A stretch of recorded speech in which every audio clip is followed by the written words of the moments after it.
भक्तों हर हर महादेव। आइए रामायण नित्य पाठ्यक्रम में रामायण की चौपाइयों गायन करें, उनका भाव समझें। पिछले भाग में हमने गाया कि हनुमान जी समुद्र पार करके लंका नगरी में प्रवेश करने वाले हैं। आइए उसी क्रम में हम चौपाइयों गायन करें और आवाज समझें। वीडियो अच्छा लगे तो यूट्यूब चैनल को सब्सक्राइब जरूर करें। मसिक समान रूप कपिधरी लंका ही चले सुमेरी नर हरि नाम लंकिनी एक निशिचरी सो कह चले सी मोहिनी दरी जान ही नहीं मरम सठु मोरा मोर हार जहाँ लगी चोरा मुठिका एक महा कपिहनी रुधिर बमत धरनी धन मानी। हनुमान जी समुद्र पार करने के बाद और जब वहां देखा कि कई प्रकार के राक्षस लंका की पहरेदारी कर रहे हैं तो वह मसक बिल्ली के बच्चे के समान, जैसा बिल्ली का जन्मजात शिशु होता है उतना बड़ा रूप बनाकर, छोटा सा रूप बनाकर हनुमान जी लंका में प्रवेश किया और प्रवेश करते हुए उन्होंने भगवान श्री राम का स्मरण किया। सुमेर नरहरि, नरहरि मतलब जो इस समय हरि नर के रूप में है, अर्थात भगवान श्री राम का स्मरण किए करते हुए उन्होंने लंका में प्रवेश किया। और लंका के मेन गढ़ पर लंकिनी नाम की एक निश्चरी रहती थी जो वह लंका की नगर देवी और सुरक्षा करती थी। और मेरा निरादर करके तू कहाँ चला जा रहा है, इस प्रकार से उसने हनुमान जी से पूछा। उसने कहा हनुमान जी से कि ए मूर्ख, तू मेरा भेद नहीं जाना, मैं जितने भी चोर हैं वह मेरा आहार है। इस प्रकार उसने हनुमान जी से कहा तो हनुमान जी ने एक मुष्टिका, एक घूंसा उसे मारा, जिससे वह खून की उल्टी करती हुई पृथ्वी पर लुढ़क कर गिर गई। आगे पुनि संभारी उठी सोलंका जोरी पानी करी विनय से शंका जब रावण ही ब्रह्मवर दीना चलत बिरंची का मोहि कीना विकल हो सीते कपि के मारे तब जाने सीने से चर संहारे तात मोरी अति पुण्य बहुता देखो नयन राम कर दूता।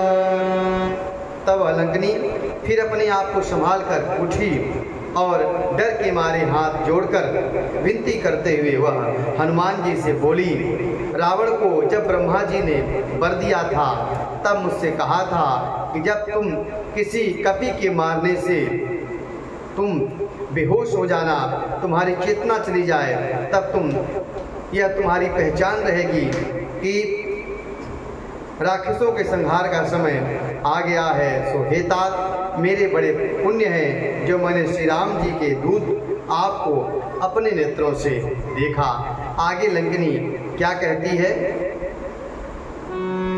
तात स्वर्ग वर्ग सुख धरियत लायक अंगरामा तूलन ताहि सकल मिली जो सुख लब सत संगरामा।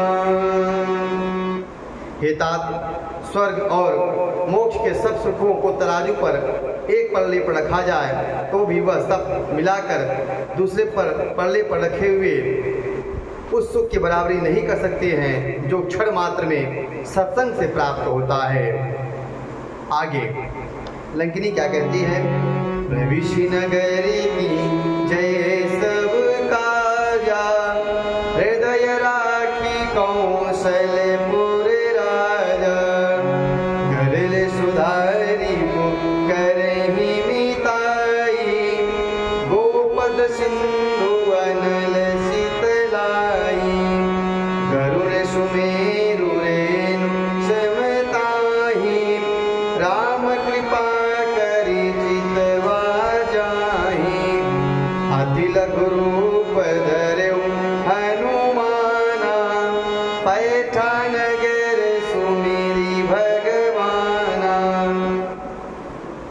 लंकिनी ने कहा कि अयोध्यापुरी के राजा प्रभु श्री रामचंद्र जी को हृदय में रखते हुए आप नगर में प्रवेश करिए और अपने सारे कार्य सिद्ध करिए।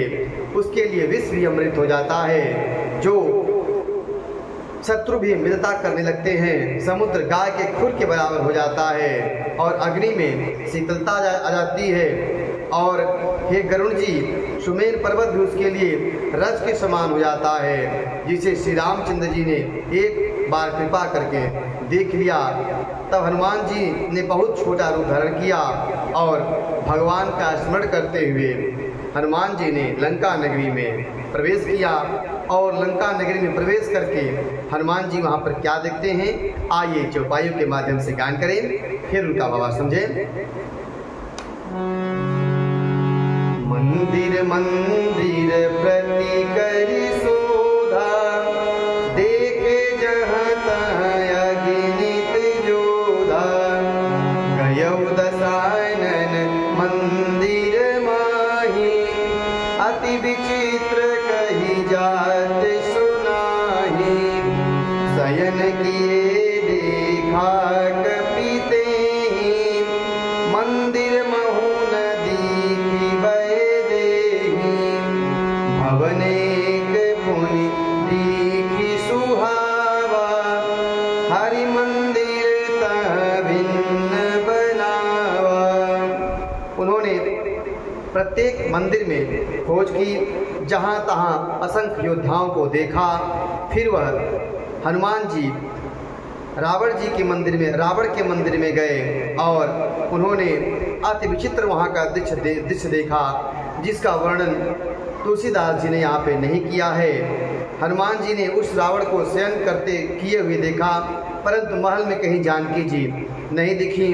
फिर उन्हें एक बहुत सुंदर महल दिखाई दिया, जिसमें भगवान के अलग अलग मंदिर बने हुए थे। उस मंदिर में कुछ भगवान के आयुध के चिन्ह बने हुए थे। आइए उस दोहा का हम गायन करें। रामायुध कृत गृह, शोभा बरनिन जाई रामा। नव तुलसिका वृंद तह, देखी हरसि कपि राई रामा। वह महल श्री राम जी के आयुधों से जिसमें अंकित थे, उसकी शोभा का वर्णन नहीं किया जा सकता है। वहाँ नवीन तुलसी के वृक्ष समूह को देखकर कपिराज हनुमान जी काफ़ी हर्षित हुए, पर उनके मन में एक विचार आया कि लंका नगरी में सज्जन का घर कैसे हो सकता है, कोई राक्षसों की नगरी में इस प्रकार से कैसे रह सकता है।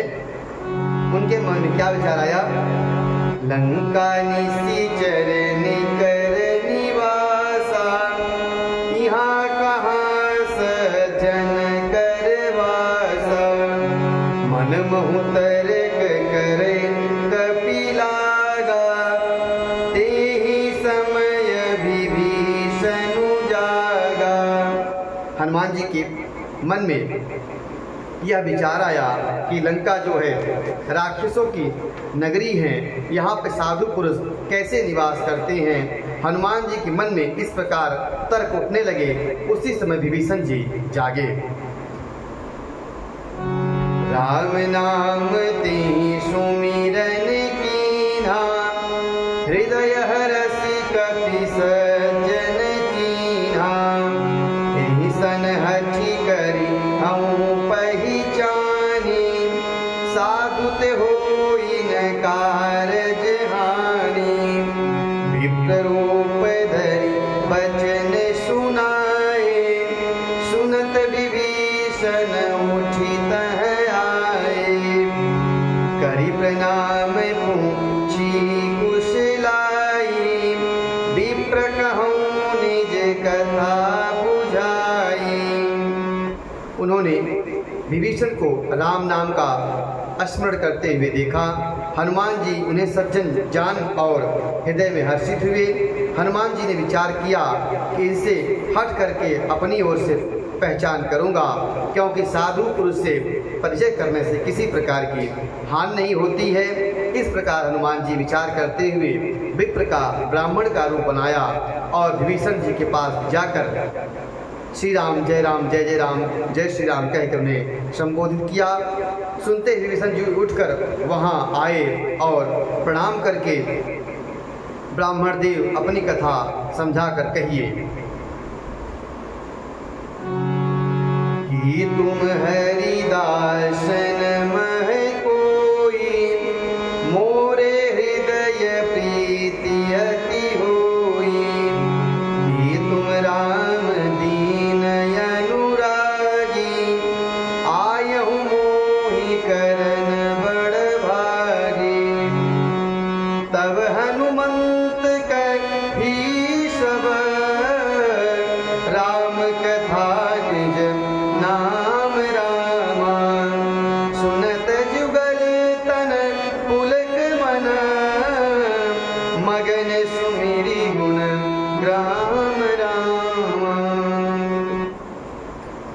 विभीषण जी ने हनुमान जी से पूछा कि आप हरि भक्तों में से कोई हैं, क्योंकि आपको देखकर मेरे हृदय में अत्यंत प्रेम उमड़ रहा है, अथवा आप दोनों में से प्रेम करने वाले भगवान स्वयं श्री राम तो नहीं हैं, जो मुझे बड़भागी करने के लिए दर्शन देने के लिए आप यहाँ पे आए हैं। तब हनुमान जी ने अपनी सारी कथा उनको कह सुनाई और सुनते ही दोनों के शरीर पुलकित हो गए। श्री राम जी के गुण समूह का स्मरण करते हुए दोनों में प्रेम में आनंदित हो गए, दोनों प्रेम से मग्न हो गए। आज के पाठक्रम में इतना ही। अगले भाग में हम आगे के चौपायों का गायन करेंगे, उनका भावार्थ समझेंगे। कथा अच्छी लगी हो, वीडियो अच्छा लगा हो तो यूट्यूब चैनल सब्सक्राइब जरूर करें, शेयर करें, जय श्री राम कमेंट करें। इस तरह कथाएं सुनने के लिए हमारे चैनल को सब्सक्राइब करें। हर हर महादेव, जय श्री राम।